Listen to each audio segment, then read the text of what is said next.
Welcome to the DNA of Things, where we uncover how your potential is unlocked at the intersection of DNA, environment, and behavior.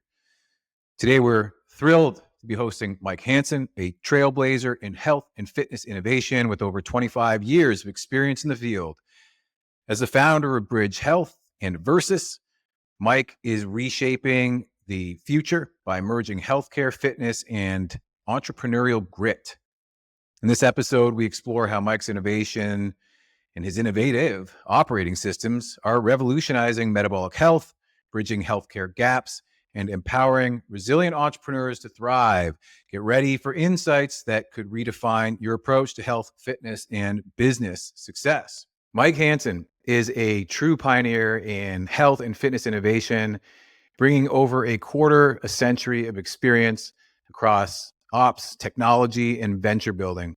Known for reshaping health services, Mike's latest project, Bridge Health, is breaking new ground by integrating healthcare services directly into the fitness environment. He also leads Versus, a venture studio he founded to create impactful ventures with the top 10% of resilient entrepreneurs and corporations who view business as the ultimate competitive sport. The Versus ethos: 100% will lose, 90% will fail, and 10% won't quit. That is what embodies the drive to make entrepreneurship a team sport.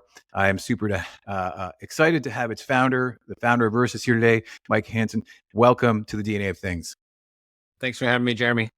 All right. So super curious to know, how does Versus come into being? I mean, I think I definitely want to dig into the nuts and bolts of Bridge Health, because I think it's a important use case as insofar as the vehicle that you've developed.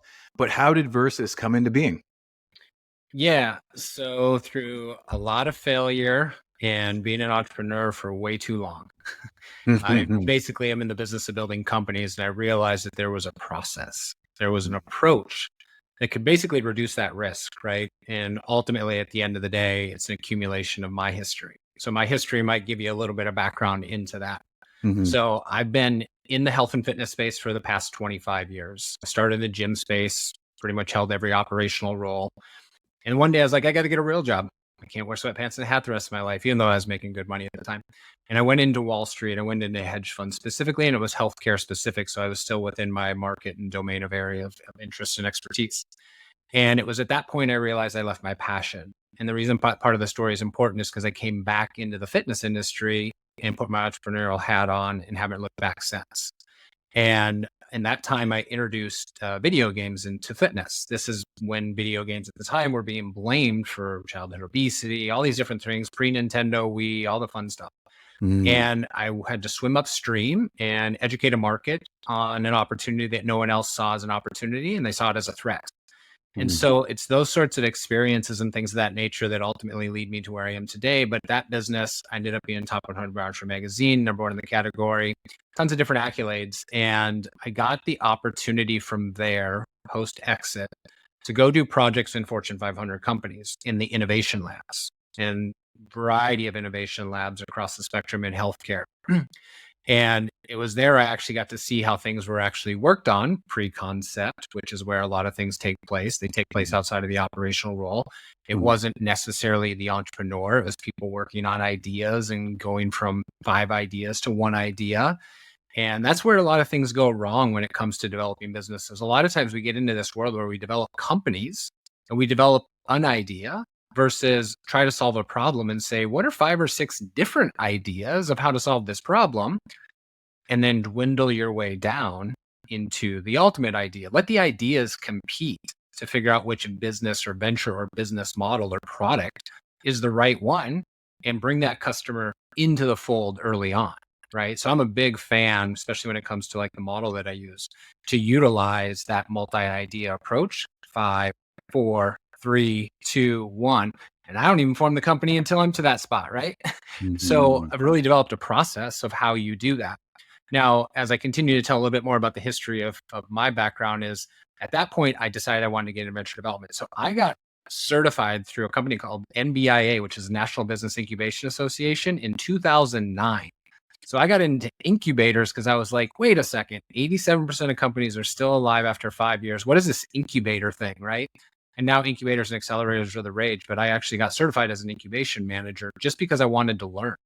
And since then, I've been doing venture development, and I really do one of three things. I either work with a corporation that wants to go ahead and build a new company, and most good corporations know you can't do that inside the existing operation. It takes too long, too much money. You got to kind of skunk works it. And so being an entity that can come and do that with a corporation is great. Number two is I follow trends and where the market's going all the time. And if there's a market opportunity that I truly believe in, and through that research, I find entrepreneurs or companies that are doing stuff in the space, and there's a click there and it kind of works well, a lot of times we partner up and grow that business. And then last but not least is there's an opportunity where people are not seeking that solution. And sometimes there's no corporation or there's no entrepreneur to do it, hence Bridge Health. And we go off and we create it ourselves, right? And I've done this well over 20 times in different sort of companies across those three models. And so that is what has led me to Versus, because I needed a foundation and I needed a vehicle to pull resources together, to pull people together, to ultimately go after this opportunity of building companies in a more structured way that has a higher success rate. So many questions. Yeah. Well, first of all, incredibly innovative. Here's a, maybe this isn't a counterpoint, but what do you say to people who say things like, well, the customers don't know what they want? And I guess what I'm speaking back to is, the Steve Jobs story, hero's journey, let's say. Like, do you think there's a part of this recipe that they followed? The same kind of thing, like, you get into, like, having participated in incubators and been around a lot of rose glasses wearing founders, you get this perspective that, that we're going to be the unicorn company and customers don't know what they want. And, it's a platform play. The customers will reveal themselves, kind of a, top down versus a bottom up approach. Are those two things differently, or have you found a way to harmonize them? Yeah. So, the cliche thing is go out and solve a problem and build a business around it, right? That's sort of, I think, what the industry says. But I actually am a big fan of something called jobs to be done. Yes. So yes. as much as I go to the school of hard knocks, I also go to the school of learning. And so I like to apply a lot of theories and theses to opportunities. And the jobs to be done concept is very straightforward and actually answers that question, because technically the job has always existed. Right? It's how we approach that job that changes. And technically, people rent your product or service to accomplish that job. And so if that is true, then you can still develop something the customer doesn't know they need, because what you're doing is you're making that job be done more efficiently. The other side of the equation is there's circumstances that change, where behavior changes, where this new product opportunity is built around circumstances. The example I love to give to sort of put some more meat on this bone is that if I buy a shovel to remove snow, the shovel is purchased, the job is to remove snow. Now comes along a snowblower, right? It does a way better job removing snow than the shovel. So now the snowblower outperforms the shovel. Now what happens is circumstances is where people got to take things into consideration. I'm a traveling sales guy. I could buy the best snowblower in the world, but if I'm not home to push it, it doesn't do the job. So now I got to go hire a snow removal service, right? The job is still to remove snow. Now, the next thing could be somebody sells me on this heated driveway thing, right? That works for some circumstances, but if I get a blizzard, because I live somewhere where there's a blizzard potentially, well, that doesn't do the job, right? So I love to use the jobs to be done theory. I love to use the problem approach. I love to use blue ocean strategy, analyze the market, look at where people are using, what attributes are we all competing on, which ones are we not. I've had the ability to actually apply these theories in practice and see what works. And what I realize is the best way to approach this is to use all the theories and theses and ways you approach things, bring it together and look at the Venn diagram, right? And then from there is where the art comes into play, right? Now you have the information to make the decision. It's not that the theory tells you what to do. It just gives you more insights to make the best decision. As an entrepreneur, you're still using art. You're still using gut. You're still using intuition, right? But those things help reduce the risk. I've always said entrepreneurship, people are like, that's really risky. I said, a good entrepreneur's job is to reduce the risk, right? And I also believe that the process is the product. So if anyone ever comes to me and says, hey, Mike, build me a business plan, I say, nope, because the process of putting the business plan together is the product. And if you're going to run this business, you better be involved in the process. Yeah, it's funny. I remember I first heard about the jobs to be done framework. I think it's actually a friend of mine, John Berardi, who started a company, Precision Nutrition, and they did quite well. I mean, they started at a time. Well, they started at a time when nutrition wasn't factored into personal training, right? And so basically, personal trainers were looking to add that discipline for a couple of reasons. I suppose the most obvious one is to get clients results faster. But another one was to increase their prices or increase their product line. So therefore create new revenue streams. And the other one was just continuing education to, put a little bit of alphabet soup after their name. And so it served as a marketing tool. And that's really what Precision Nutrition did, is they, wouldn't necessarily market the product. They would market the job to be done. Right. Mm-hmm. So, I want to get clients results faster. I want to make more money coaching. I want to look better as a coach when I market myself. That's where I first heard about it. But then when I studied its origins more, I think it's a couple of guys in Harvard Business School, right? I think there's a Harvard Christensen. Yeah. And I think one of the things they did that fascinated me was their study on McDonald's milkshakes. Do you remember that? So it's the primary case study. So I actually took the Harvard education program for it. Got it. Yeah. Yeah. So it would have never occurred to me to hire McDonald's for entertainment on the way to work at 11 a.m., which is, it seemed to be, that's when milkshake sales surged. It wasn't about, families wanting the best milkshake. It wasn't about banana splits and special toppings or anything like that. It was a really simple, practicable solution, which kind of makes sense because you're in the fast food industry at the end of the day. You're not really in like the savory, take my time and have half an hour on a milkshake kind of thing. So really fascinating to hear you applying that to health tech and fitness, and so when you've used that, are there any kind of like non-obvious solutions that come to mind? Well, there's probably thousands, but what are your favorites that have revealed themselves by going through the jobs to be done and the ideas competition framework that you've used, to the extent that you can share? Yeah. So I think there's a lot of great learnings from there, because like another thing that's not really talked about in that is that non-consumption markets are the biggest growth opportunities. And a non-consumption market is that sort of like, it's not consumed right now. If you can discover a non-consumption market and figure out how to build a non-consumption market, they traditionally have huge like hockey sticks. Those are the actual hockey stick markets. Perfect example that they use and they talk about, and Clay talks about, is that teeth whitening. So sorry, what was it? Teeth whitening. Teeth whitening. So teeth whitening used to be done in a commercial setting at a dentist, right? And then they developed these white strips, right? They didn't develop the white strips because consumers like, I want to whiten my teeth at home, right?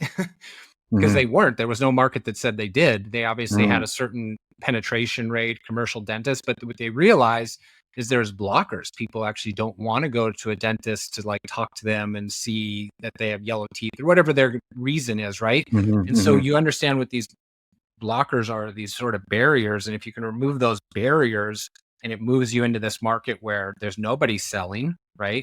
These are these areas where you get first to market, you get first opportunity, you get brand, you get goodwill, you get all these different things, right? And so there's great opportunity in not building a product that's currently being purchased or being purchased that same way, right?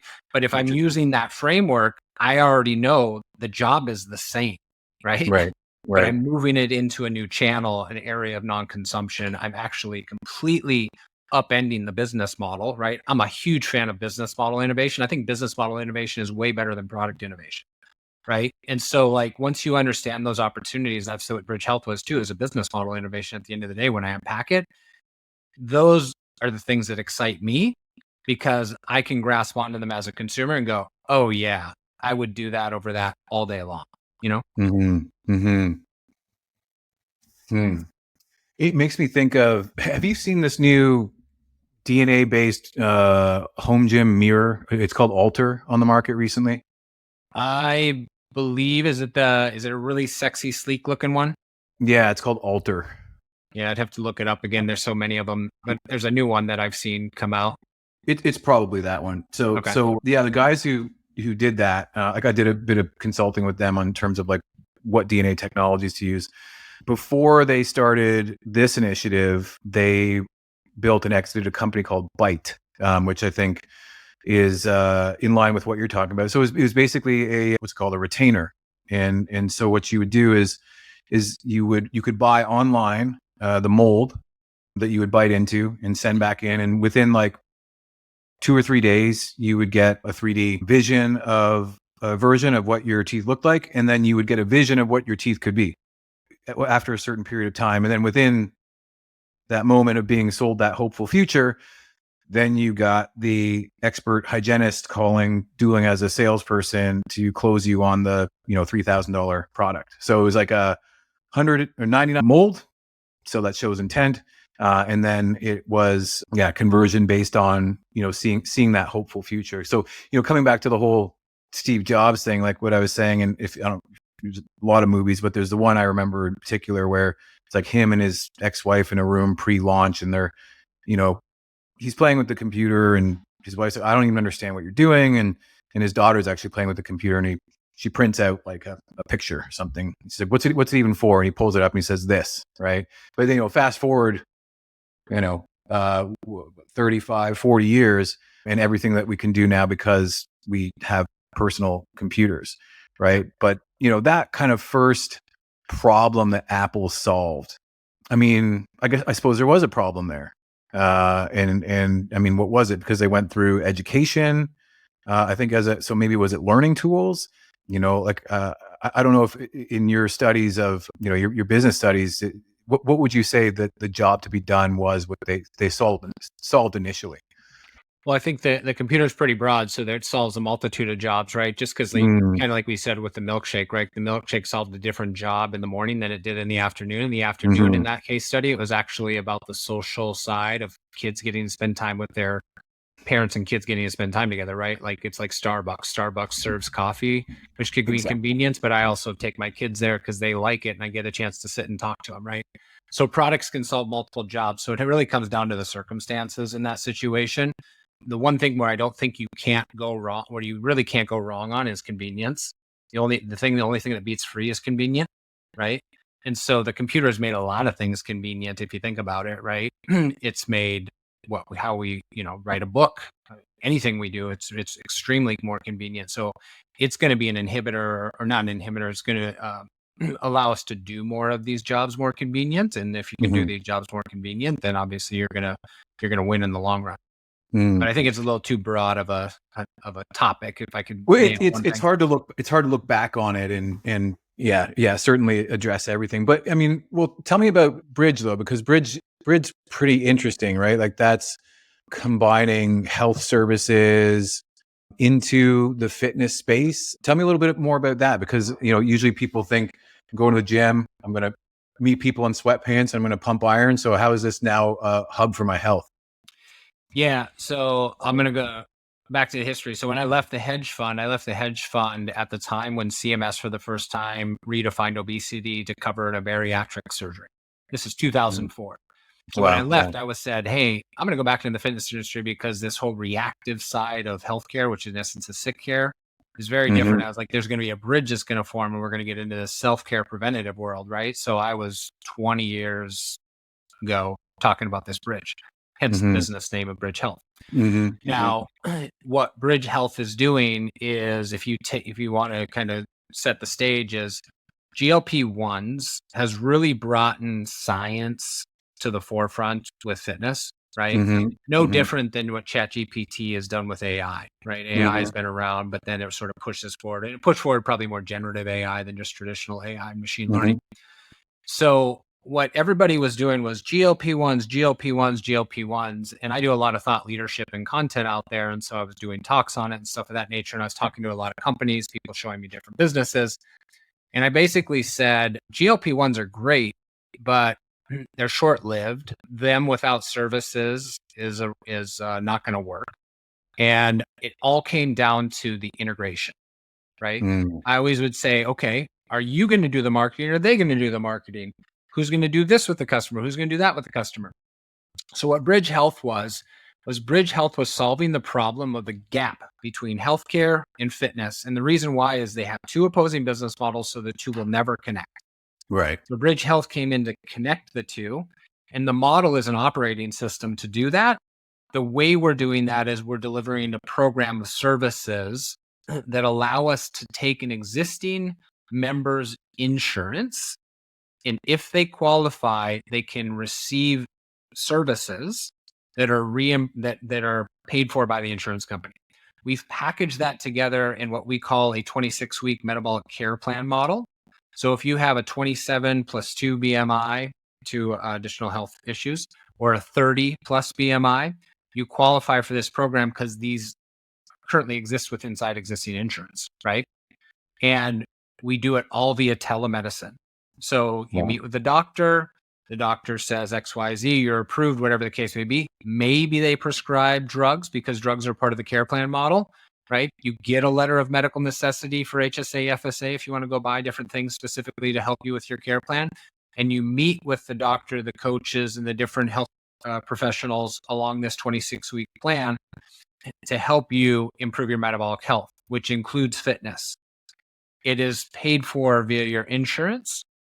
So what the gym gets to do is now offer more services to their members, right? With physician guided coaching, credentialed coaching.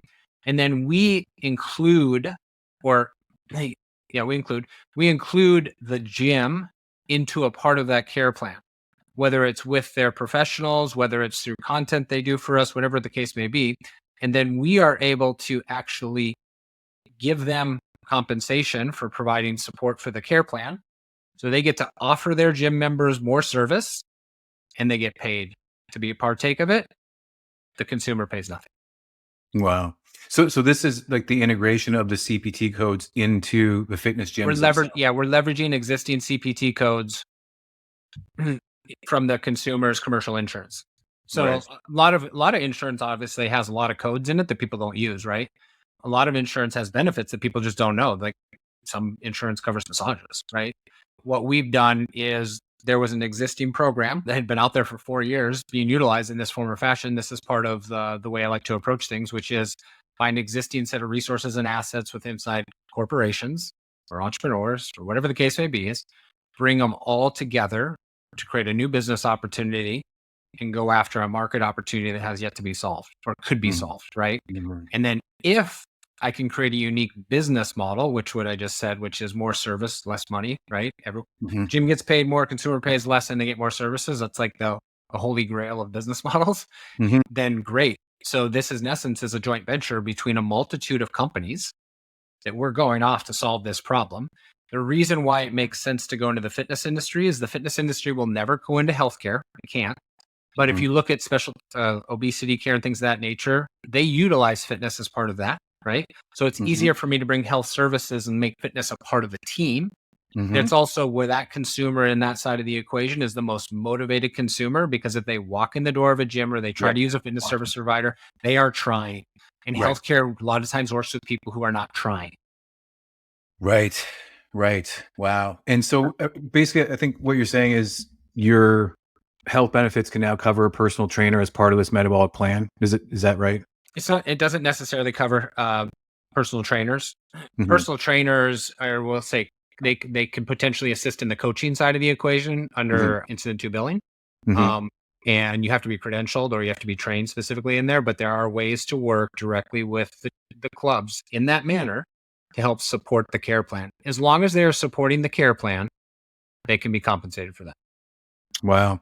It's funny. There's a naturopathic doctor that I go to here. I'm in Halifax, Nova Scotia, and they don't have insurance billing integrated because they've just chosen to work only with the motivated customers who value it and who will pay it. And it sounds to me like, in a way, that's what you're doing, but also, this actually lends itself to those who aren't. It's not that they're not motivated; it's that they don't know what they don't know. They don't know where to start. And so learning something like, oh, hey, like hundreds of dollars, maybe thousands of dollars of this, metabolic plan could be covered. Like that's a pretty first big step in the right direction. And I guess what I'm saying is like, well, I mean, the obesity population is, as you've seen, it's epidemic, pandemic. I was looking at the stats actually state by state just the other day. Some states as low as 30%, some as high as 60%, depending on where you are. but I mean, on average, let's say it's at least 50%. Overweight And and obesity is like 72, 74%. 74%. Okay, thank you. And so when you get to that state, I mean, I've been in a state where I've been, not fit because of injury, or your fitness program gets messed up just because you moved. Like I moved a couple of months ago, and so it's like, well, I haven't been to work. Can I go work out today? It's like, I don't even know where my shoes are, man. Like you're not asking me to work out. You're asking me to unpack, orient in a new neighborhood, buy a new gym membership. Like that's going to take 6 or 8 hours to just even sort that out. And I think that's like a really big, first blocker. In a way, it's an emotional blocker, but it's actually a time investment. And it actually makes me think of a book that John Berardi wrote, after he exited Precision Nutrition. I think it's called Change Makers. And he describes a problem of, the gap between, let's say, personal trainers, people who know how to get you fit, and then the people who want to get fit. And, a lot of the times it has to do with meeting people where they're at. Right. So I wonder, since implementing this program like Bridge Health, have you been able to measure things like change in gym memberships? Do you see more, unlikely suspects coming to the table because of this new offering? Do you see things like, more use of the membership? Do you see things like less turnover? Or is it still too early to say? Yeah, it's still too early to have that sort of amount of data in that time frame, because we're still doing some of the pilots specifically in this and that. Yeah. But I'm a huge believer in meeting customers in their platform of choice. I'd say that in a lot of different markets, right? It's a lot of times about just going there to meet them where they're at. The program itself has great data, has great results, right? Amazing. Specifically with that population. And really at the end of the day, what we're doing is most people, when they work out, want to lose weight. And there's a 72% of people that are already obese and most likely potentially qualify for this. So it's the biggest segment. But what we're really doing, and what the vision was, and when I explained the vision to the team, is I basically said, and I use the word imagine because I want to tell stories, people grasp on the stories. I said, imagine if I could walk into my gym, hand them my insurance card, because nobody else cares about self-care and preventative. Normally, preventative and self-care is a self-pay model, right? Because the average employment is about 2.5 years, and the employer is the ultimate payer of insurance, right? They have no interest in making you healthy in the future, because they know in 2.5 years you're out on average, right? But the gym has this opportunity where they can be like, let me take your insurance card and be like, what preventative self-care services can we assist you with to help you on this journey, right? In the future, we can move into remote patient monitoring, MSK, anything where there's potential ability to leverage your existing benefits from your insurance in a preventative self-care type model. That's where we want to play, right? We want to be the operating system to help facilitate that. So we will do the validation. We can have the doctor network. We can have the coaching network. We can have the pharmacy. We can have all the networks, right? And then as we work with the gym, we're learning a little bit more about where they can partake in this, because it's a little bit different for everybody. Not everybody has the same resources, like an HVLP model, which is a high volume, low price, like a Planet Fitness. They don't have the staff, right? So they'd have to take more of a content play.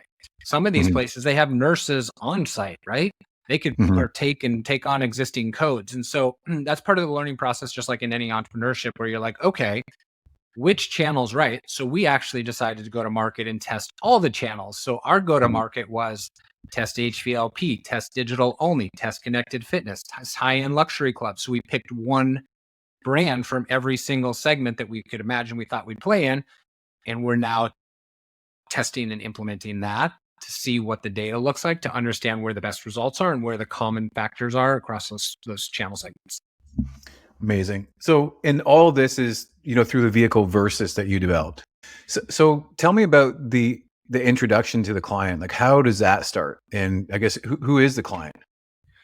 Yeah. So can't say everything about everybody who's at the table, but number one is everything for me has always been network, right? So I've been in the business of building companies, and I'm sort of positioned as a little bit of a thought leader in the space as it relates to like what's up and coming, what's new. And I've worked on the innovation side of the equation. So a lot of times when somebody's looking to build something, I'll hear about it, or I'll talk to somebody about it, and sort of like, it's not like you have a sales funnel, right? You're not running an ad on something like this. Yeah. It's probably more agency based, if that makes sense, right? And so that's really how the introductions come about. And in this market, you're you're only doing 2 or 3 in a year, right? So if you're doing 2 or 3 in a year, that's pretty good if you were doing 2 or 3 different businesses. So Wow. Yeah. And and how long have you, sorry, go ahead.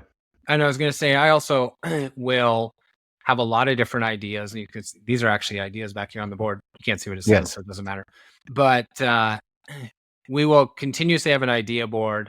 And then sometimes we'll go out and seek it, right? So if we see there's an opportunity, we're like, wait a minute, nobody's filling this gap. This is an opportunity. Then we can go out and seek that. And a lot of times the way we do that is we do that through content. So post. And what content does for me is it does 2 things. Number one is it attracts what's ever out there, right? And so I get to sit in this position where I get to see a lot of different deals, a lot of different companies, helps me understand where the market's at. But first and foremost, and the biggest thing and the reason why I ever moved into content specifically was I'm presenting everything I always used to do, is it gives me a view on timing. I've been way early, way too many times into a market space where I've had to educate the market, and in an S curve, right, it goes this way and then comes back out. And so now I try to catch the out part versus the first part, right? I'll see it at the first part and I'll be like, just wait, it's not there yet, right? And then just massage some relationships, watch how it plays out, and then see who's coming to the top, and then sort of read it from there. But timing is a huge factor, and that's how I sort of play it now. What's an example of too early? A venture that was too early for you? Recovery. Recovery is huge right now, right? Massive. Yeah. So Yeah. I introduced float tanks into the fitness industry in 2015, and dealing with water in a commercial setting and all the different things that come with that. Obviously now cold plunges obviously here too. And then in 2018, I did a recovery studio, about a 1,500 square foot recovery studio inside an existing studio. And I would go in there and sit with people where they were in there, post a class workout or post a workout, and I'd be like, so what do you think? Do you know what you're doing? And they're like, I have no idea what I'm doing. Right. And they were very honest. I was like, all right, that's a lymphatic flush. Okay. You feel that pressure on your legs from the Normatec sleeves and stuff. And I was like, wait a minute, this is the new social spa. And where are we at now with Othership and some of these bathhouses and stuff coming out? It's social programming, experiential, right?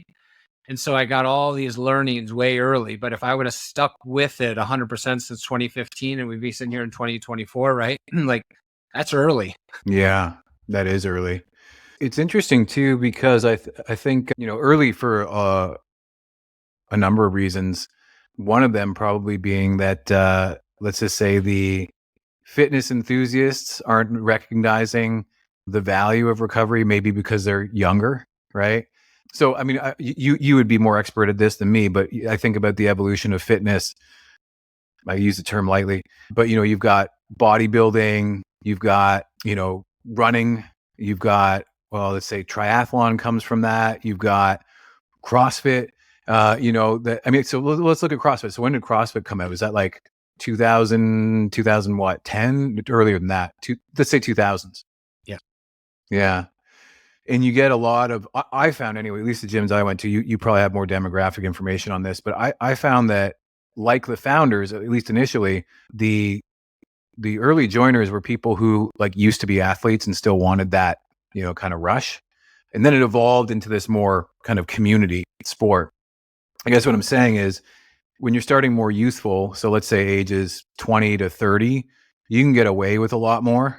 I think when you're kind of mid 30s, 40s, so it's like, you're kind of catering to the gym goers now who've kind of demonstrated that LTV, right? So, because I'm not sure what the distribution of the demographic would have looked like, let's say 25 years ago versus what it is today. Do you have any sense of what that looks like in terms of just the age demographic? I don't have that specific data. I kind of think I get where you're going, but I think there's a key factor that's happened in the fitness industry, and it happens everywhere, which is consumer behavior changes. And there's these things called paradigm shifts. Paradigm shifts are consumer driven behavior change. So no matter what you do as a business, you've kind of got to adapt to it or not. And a great example I love to use is sort of the electric car, right? So you had this gas car, the electric car, and then people started to change their behavior and this desire towards this sort of electric car, right? Or this sort of environmental thing or whatever it is. And so the same thing happens in fitness. And I think we are in the midst of a paradigm shift from what I'll call look good to a feel good world. Right? A lot of people's behavior has changed where it's like, I actually don't want to do the painful, hurtful thing to have a 6-pack ab. I actually want to do things that are going to make me feel good, help me with my mind, the social side, especially Gen Z. It's very much mindful social side of things. Mental health is a thing, right? Mental health wasn't a thing 10, 15 years ago. It wasn't talked about like that, right? So you get these behavior changes, and these behavior changes start to shift and change the market, and you have to adjust your product, right? Because what are they searching for? I always ask people, I'm like, so when somebody goes to Google and they type in one word, what are they typing in for your business? Right. And, the other side of the equation, specifically in fitness, and I'll just give you this, is I'm a big proponent of that the consumer is now what I call a fitness buffet consumer. They eat a little bit of this, a little bit of that, and it just depends on what's on their appetite for that moment with that at the buffet. And so you've got to really make the decision as a brand. Do you truly want to try to be omni-channel and service that customer in all areas? Because we got a lot of channels now. We got more than just digital and bricks. It's not just bricks and clicks. People walk, people run, do tons of stuff, right? Or do you just decide, I am going to be the best damn Jello in that buffet line, right? And so when they want Jello, they think of my Jello. That's it. I saw there's a gym chain around here, Halifax, Nova Scotia. It's called Rio. And they've set it out. I want to say that all their locations, let's say they're in a 20-mile radius, right? So they say 30-kilometer radius. So it's like a gym chain, but at one location, it's more focused on like a boxing / CrossFit combination. And then they have another gym that's like yoga and Pilates. And then they have another gym that's like, like the Regen Center that you're talking about, hot tub, cold tub, etc. But, you buy one membership at any of them and you get access to all of them. So it's interesting because they're kind of offering the boutique, but also the omnipresence as you just described. Gotcha. Yeah. Yeah. It's a competitive market. I mean, I have a lot of brands that'll come talk to me about what's number one, what's going on in the industry. And number two is like, what should they do?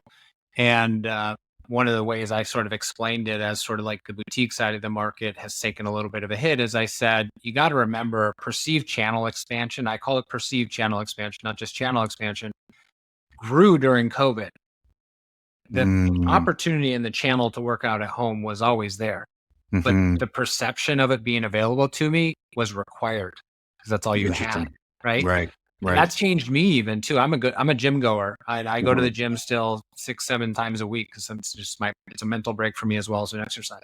Sure. But I do 2-a-days now, right? I'll go for 30 minutes there and I'll come home and do a run, or I'll actually work out in my communities, do cardio there, whatever. I go 3-4 different things throughout the day. I also now am moving into a world of health optimization, which we've talked about before. And that, in my opinion, is this sort of energy expenditure followed by energy renewal, followed by energy expenditure, energy renewal. And it's now integrated into a part of my life. And so no one person is going to solve that for me. They need to give me what I need for whenever I'm going to need it. So we talked about where you were early. We talked about where, you kind of hit it with Bridge Health. What's on the horizon for you? Like, so I understand that Versus is, coming into full form. What does the future look like for you? Yeah. So I believe we're moving into a new era of what I call engineered well-being. So anything that I'm looking at right now kind of fits within that umbrella. And that's a big umbrella, right? Yes. And I'm trying to figure out right now what the word is going to be for this market. Because if I can figure out the word, I can figure out how to message, I can figure out a lot of different things. But you've got longevity, you've got biohacking, you've got health span, you've got tons of different stuff that fits into that. And it's really this sort of emergence of science and service, right? Science, technology, and service. So I'm deeply, deeply focused on understanding that area right now, because I think that's going to be the next 10 years for me. And what I mean by that is that I think we're going to see quote unquote diagnostics moving into the home. I think the home becomes a central part of health and fitness and health and wellness. and sort of expands from there. We have these layers. You obviously have the AI side of the equation that fits very nicely into that. And AI can be utilized in the back end operationally, but it can also be used as sort of a first line of defense. I think the gym industry has a big threat around AI also, as much as an opportunity. And the threat that I mean by that is that AI is going to be able to take most of my data in and suggest what I do. And the gym becomes a suggestion, right? Because, hey, you shouldn't go to the gym today because you didn't sleep, right? You should actually go recover, right? So you become a servant of that, right? And so you lose first position with the customer and you service somebody else's customer, right? Which makes you more of a utility value than owning the customer. So I'm looking at right now and trying to understand and map out the consumer of the future related to health and fitness. I just had this conversation the other night with a friend of mine, and I said, you know what? We need to stop talking about the market. We need to start talking about the consumer. We need to talk about how the consumer journey is changing. And when health optimization becomes a real thing, and when people actually try to live to be 100 or try to feel good for the next 50 years, what does that journey look like, right? Does it start with diagnostics and panel testing, right? What comes after that? And so the more that I start to map that out and understand that consumer journey, that's the area that I'll be focused on. Amazing. My business model is I'll build a business around it, or we'll partner with people and help them build theirs. So, got it.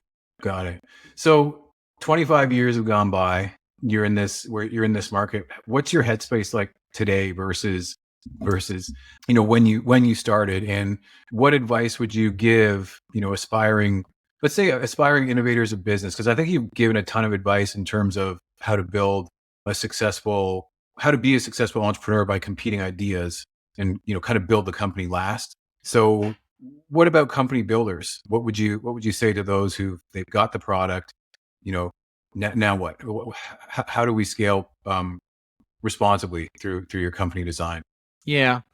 So what's different? I mean, honestly, my brain feels the same as it did back then, which is really interesting. Like I'm a really clear mind still. I think the added benefit is I got more wisdom, I got more knowledge, I got more experience. So I've got caught in the pathway of paralysis by analysis in building companies, right? Perfect is basically a form of procrastination. I'll just put it to you that way, right? Get it out there, talk about it. Nobody's going to steal it. Just go, right? All you're looking for in building a business is you're looking for data to make the next decision. A lot of times we just do this, we read, and then we try to make the decision. But at the end of the day, as I've gotten deeper into this, I am not afraid to sell a business I don't have.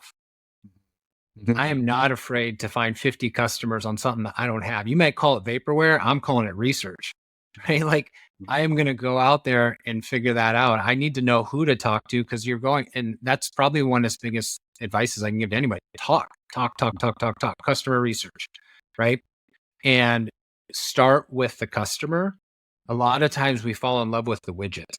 You can't fall in love with the widget. Right? Yeah. And interviews are one area that even existing businesses just don't do enough of.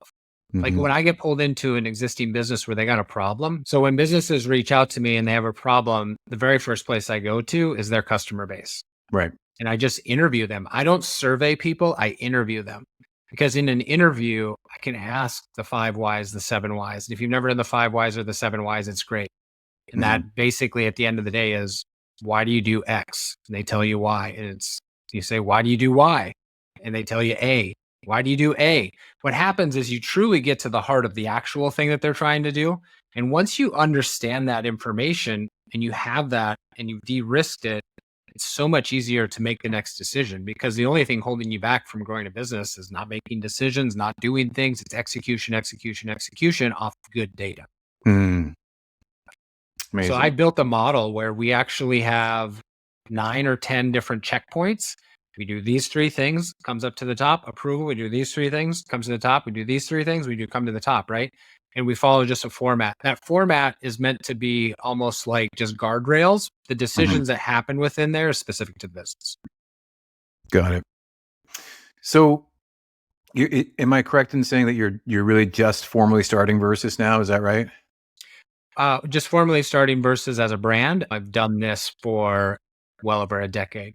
I used to have another business under another brand, but we're actually got business plan specifically around the name versus, and I'll be completely honest, the reason the name and things of that nature is you mentioned it a little bit, is the most competitive sport you ever play in life, in my opinion, is business. And you meant that 100% lose, 90% fail, 10% will quit. Yep. The one common factor that I found in people I've done business with, people I've hired and whatnot, is I'm a huge proponent of the athlete DNA. Mm-hmm. As an athlete and being a former athlete, the discipline and the grit and the teamwork and everything you learn on a field, and it doesn't necessarily have to be on a field. It could be even fitness people. Fitness people set out on goals and they go ahead and they set this long goal, and it might be 10 years before they achieve that goal. But what I always tell everybody is I say, here's the deal. I understand you have the core elements and the core attributes that I think are really applicable in entrepreneurship. The other side of the equation is I know you know how to lose, but not quit. Mm-hmm. Because there's a set of people in this world that the second they hit that roadblock, they hit that hardship, they lose, they give up on the goal, right? And in entrepreneurship, figure that out fast, fail fast, fail fast, fail fast, fail fast, right?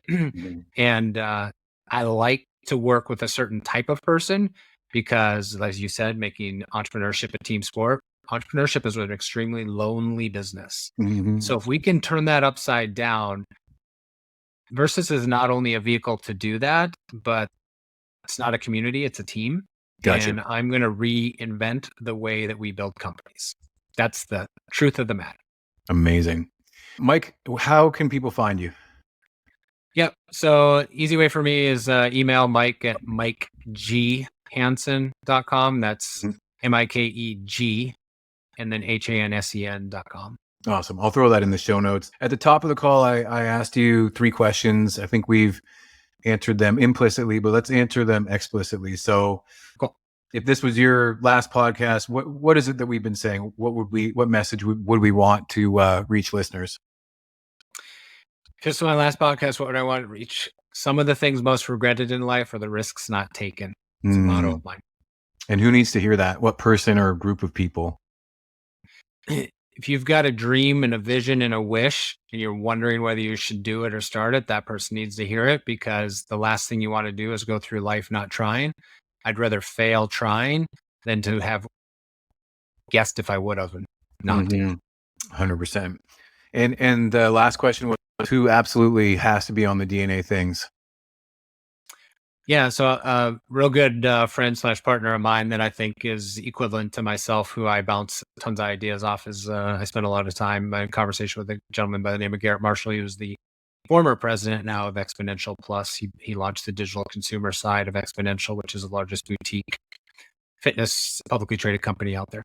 Amazing. Well, I'll definitely follow up with you for his contact. But Mike, it's been a blast. I've learned a ton. We got a ton of entrepreneurs listening who I'm sure just going to be salivating to get through this one. So thank you so much for your time and everything that you're doing for health and fitness, and soon to be longevity. Thank you. Thank you for joining us on the DNA of Things. Today's conversation with Mike Hansen showcased how innovation at the intersection of health, fitness, and resilience can drive real transformation. From reimagining healthcare through fitness to building entrepreneurial grit, Mike's journey inspires action and optimism. If you've learned something impactful, share this episode with a friend or colleague who needs to hear it. Together, we can amplify the power of these ideas to make lasting changes in our lives and communities. Stay curious, stay connected, and keep exploring your unique DNA of possibilities. Speak to you next time.